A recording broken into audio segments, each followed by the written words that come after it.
दोस्तों, आप देख रहे हैं भोजपुरी पब्लिक न्यूज। मैं हूं हिमालय सिंह और आज आपको बताने वाला हूं पावर स्टार पवन सिंह की फिल्म घातक के बारे में बहुत बड़ा अपडेट आया है। जी हाँ, घातक फिल्म का फर्स्ट लुक पोस्टर 2 दिन पहले ही आप लोगों के बीच रिलीज किया गया था। अब इस फिल्म के ट्रेलर के रिलीज डेट आ गई है।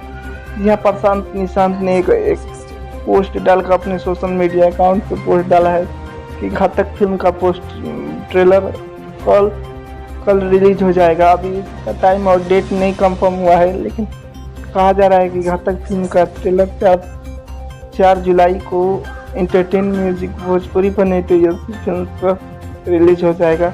तो आप लोग तैयार हो जाइए पवन सिंह की फिल्म घातक का ट्रेलर देखने के लिए। आप लोगों को घातक फिल्म का ट्रेलर का न्यूज़ कैसा लगा कमेंट करके बताएं, और हमारे चैनल पे नए हैं तो चैनल को सब्सक्राइब करके घंटी का बटन दबाएं।